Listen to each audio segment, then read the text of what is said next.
Hello, welcome back to my channel medical and nursing knowledge hub. Myself Pooja Kajla और आज हम बात करेंगे ओबीजी के एक बहुत ही इंपॉर्टेंट टॉपिक की, that is labour. What is the meaning of labour? These are the series of events that take place in female genital organs to expel the product of conception that are fetus, placenta and membranes out of womb through the vagina into outer world। इसमें तीन चार चीजें हमने देखी कि ये एक single step नहीं है, these are series of events.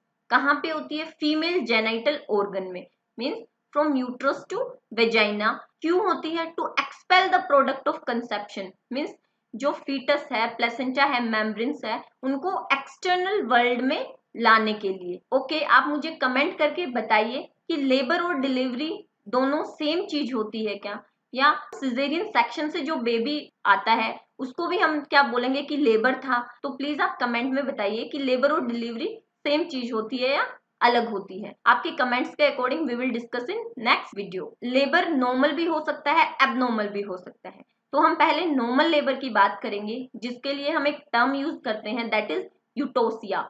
अगर एबनॉर्मल लेबर है तो उसको हम बोलेंगे डिस्टोसिया। तो नॉर्मल लेबर के लिए क्या क्या चीजों की जरूरत होती है? तो 3 things are needed for normal labour.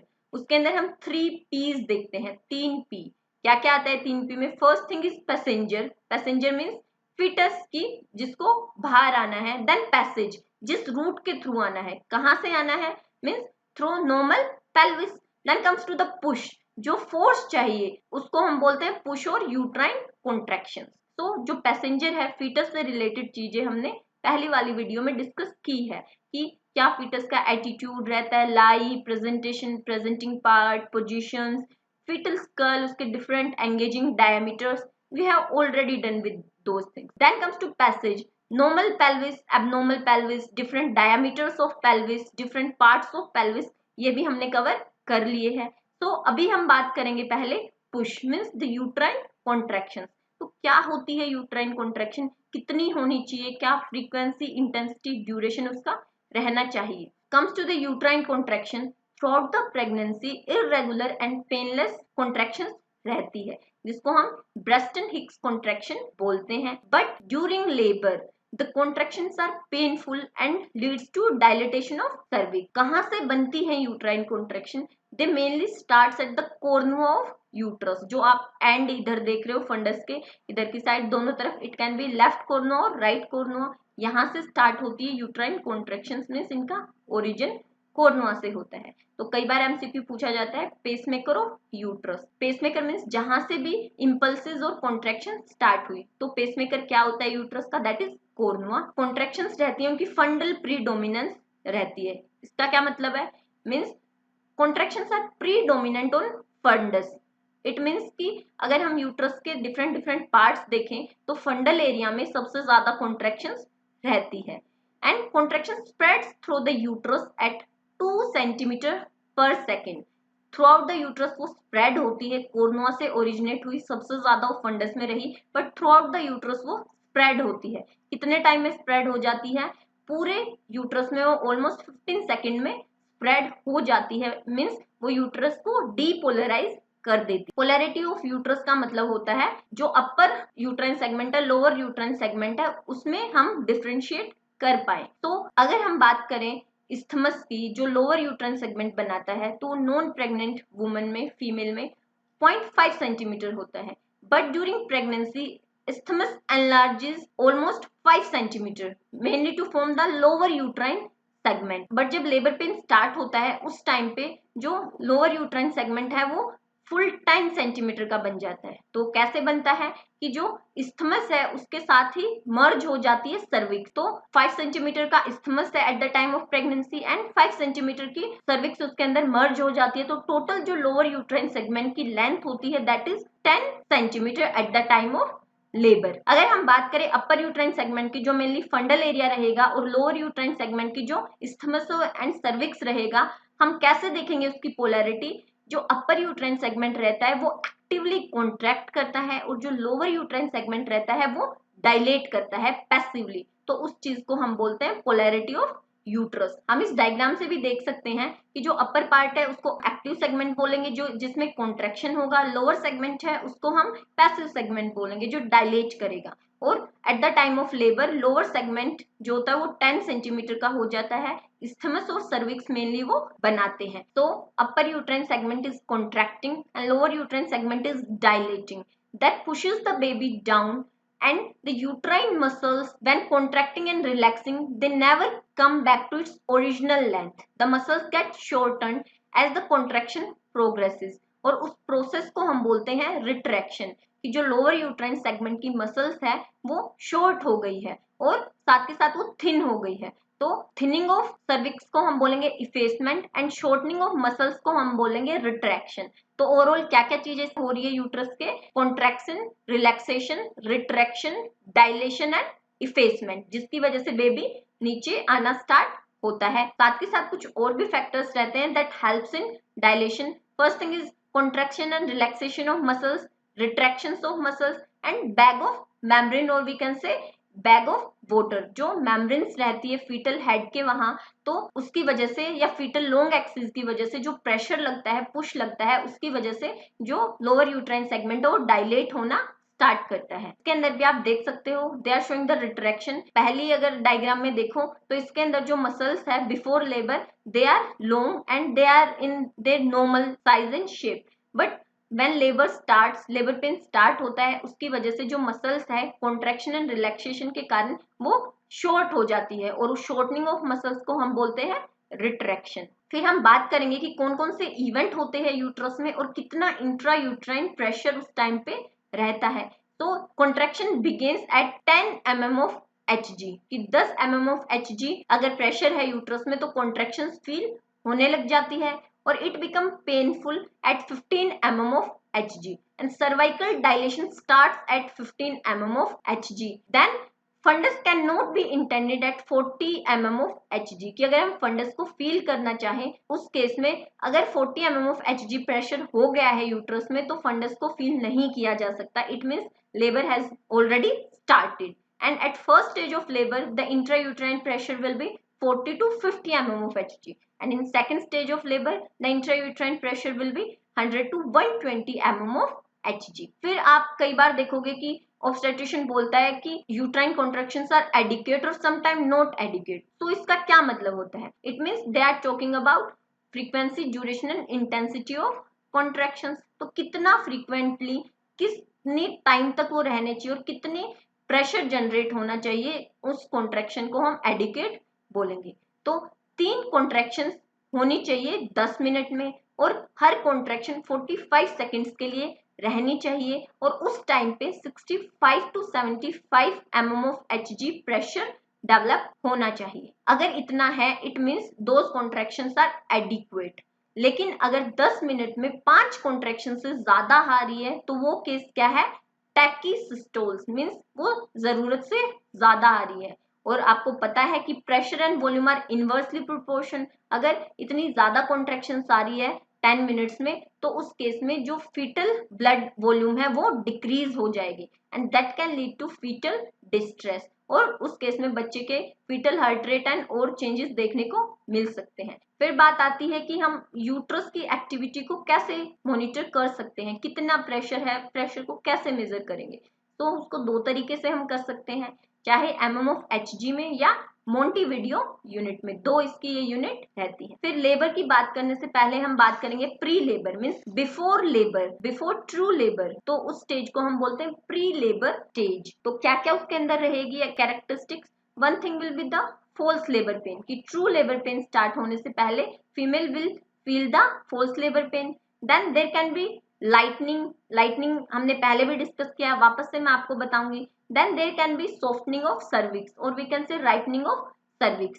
तो ये कैसे पता लगाई जाती है? By seeing the Bishop score, जो आगे हम करेंगे कि अगर फीमेल को इंड्यूस भी करना है, लेबर इंडक्शन करना है, तो उस केस में भी ये देखा जाता है whether cervix is ripened or not. तो लाइटनिंग हम इससे भी समझ सकते हैं, means various events in pregnancy. तो हम 3 लैंडमार्क इसमें देखेंगे। One will be symphysis pubis जो ब्लैक कलर में आपको दिख रहा है, then umbilical and then xiphisternum. तो जो अम्बिलाइकल है उसका हम अपर बॉर्डर कर लेते हैं, लोअर बॉर्डर ऑफ अम्बिलाइकल, और ज़ीफी स्टर्नम और अम्बिलाइकल वाले एरिया को हम 3 पार्ट्स में डिवाइड कर लेते हैं। तो स्टार्ट करेंगे 12 वीक ऑफ प्रेगनेंसी पे जो यूट्रस रहता है वो रहेगा अपर बॉर्डर ऑफ सिम्फाइसिस प्यूबिस पे।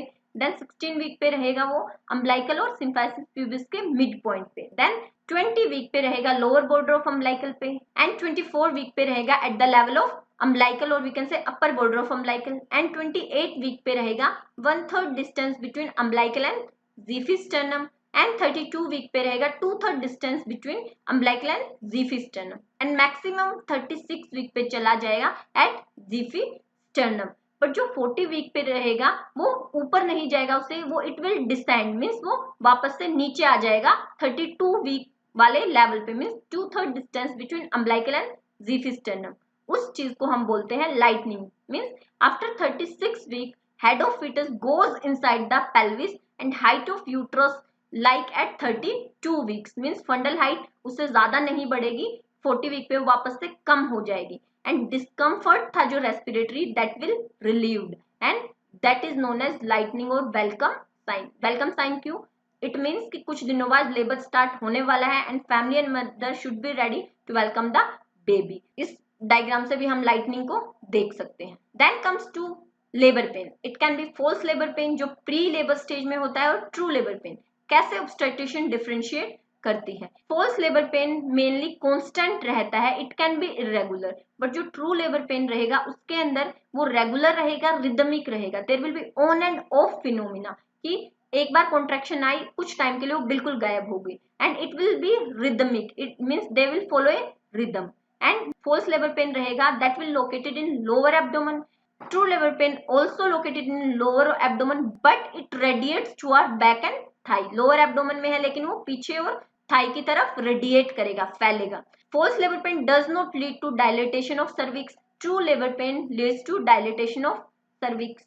Then in false labor pain show is absent and in true labor pain show is present, means blood mixed mucus discharge. हमें पता है प्रेगनेंसी के टाइम पे जो सर्विक्स होती है वो ओक्लूड की जाती है म्यूकस प्लग से, बट जब वो डायलेट होना स्टार्ट होती है ट्रू लेबर पेन की वजह से तो म्यूकस प्लग रिलीज हो जाता है, जिसकी वजह से क्या देखने को मिलता है? Show, means blood mixed mucus discharge, और उसको हम क्या बोलते हैं कि ट्रू लेबर पेन अब स्टार्ट हो चुका है। और क्या कैरेक्टरिस्टिक हो सकती है?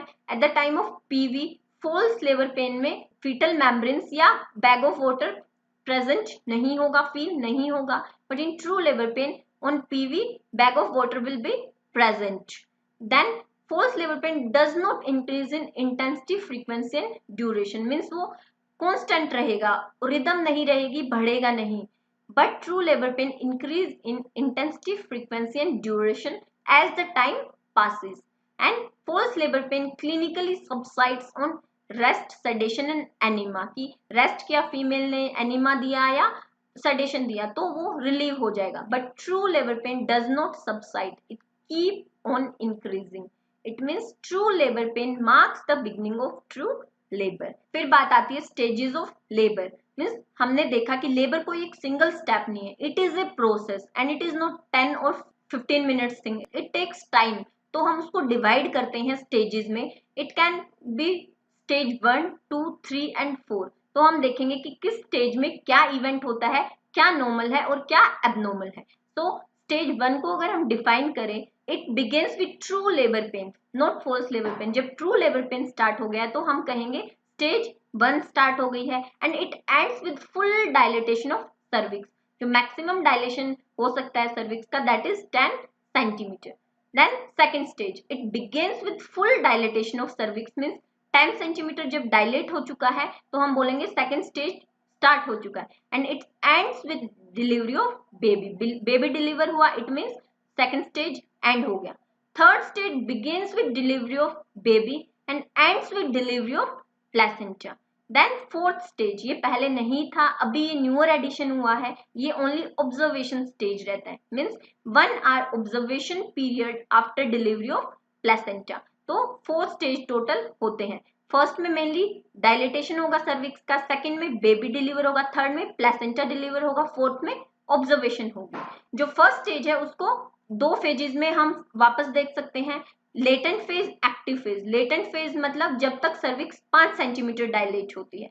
Active phase means 6 to 10 centimetre dilation of cervix के केस को हम एक्टिव फर्स्ट स्टेज बोलते हैं। फिर बात करते हैं कि कितना टाइम लगता है फर्स्ट, सेकंड, थर्ड या फोर्थ स्टेज में। तो इट विल वेरी कि फर्स्ट टाइम कंसीव किया है फीमेल ने या पहले उसके आगे बच्चे हैं। तो फर्स्ट टाइम अगर किया है तो प्राइमरी ग्रेविड है, उसको हम नल्लीपैरस बोल सकते हैं। सेकंड या थर्ड कोई डिलीवरी है तो उसको मल्टीपैरस या मल्टी ग्रेविडा हम बोल सकते हैं। तो ज्यादा टाइम जो फर्स्ट टाइम जिसने कंसीव किया है उसमें लगेगा। तो जो नल्लीपैरस है उसमें 12 आवर्स का रहता है फर्स्ट स्टेज एंड मल्टीपैरस में 8 आवर्स का। सिमिलरली जो सेकंड स्टेज है वो 30 मिनट्स टू 1 आवर का हो सकता है। 1 आवर मेनली प्राइमरी ग्रेविडा को लग सकता है, मल्टीपैरा को 30 मिनट्स उसमें लग सकती है। थर्ड स्टेज डिपेंड करेगा कि एक्टिव मैनेजमेंट कर रही है ऑब्स्टेट्रिशियन या पैसिव मैनेजमेंट। आजकल एक्टिव ही किया जाता है जो मेनली 5 to 10 मिनट्स उसमें लगते हैं, और अगर पैसिवली किया जाए तो 15 to 25 मिनट्स प्लेसेंटा की डिलीवरी में लग सकते हैं। फोर्थ स्टेज सेम रहेगा, दैट इज 1 आवर। हम कब बोलेंगे कि ये जितना टाइम लगना था उससे ज्यादा है, मीन्स फर्स्ट, सेकंड, थर्ड या स्टेज को हम प्रोलोंग्ड कब बोलेंगे। तो अगर नल्लीपैरस में 20 आवर्स से ज्यादा टाइम लग रहा है फर्स्ट स्टेज में तो हम उसको प्रोलोंग्ड फर्स्ट स्टेज बोलेंगे। मल्टीपैरा में अगर 14 आवर्स से ज्यादा लग रहा है तो हम प्रोलोंग्ड फर्स्ट स्टेज बोलेंगे। सेकंड स्टेज में अगर 2 आवर्स से ज्यादा लग रहा है नल्लीपैरा में तो सेकंड स्टेज को हम प्रोलोंग्ड बोलेंगे। मल्टीपैरा में 1 आवर से अगर ज्यादा लग रहा है तो।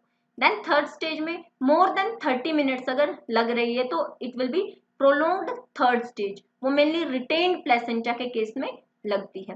फर्स्ट स्टेज ऑफ लेबर को हम फर्दर डिवाइड करके देख सकते हैं, लेटेंट फेज और active phase of first stage.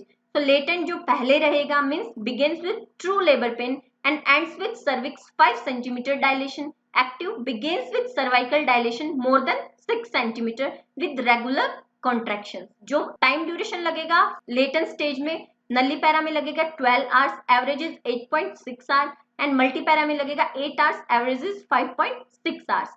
और अगर एक्टिव डायलेशन में अगर हम बात करें तो नल्लीपैरा में 1.2 सेंटीमीटर पर आवर डायलेशन होता है एंड मल्टीपैरा में 1.5 सेंटीमीटर पर आवर। और WHO के according 1 centimetre per hour dilation should be there at the time of active stage.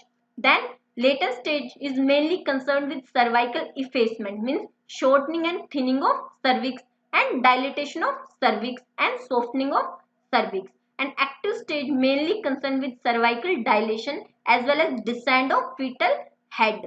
तो जो descent of fetal head and other steps है mechanism of labor के वो हम नेक्स्ट वीडियो में डिस्कस करेंगे। तो today we have seen normal labor, uterine contraction, polarity of uterus, pre-labor, difference between false and true labor and stages of labor. अगली video में हम देखेंगे मैकेनिज्म ऑफ लेबर की कौन कौन से स्टेप्स को फॉलो करके बेबी की डिलीवरी की जाती। अगर वीडियो पसंद आया हो तो please like it, share it and subscribe the channel. Until we meet, have a nice day, bye bye.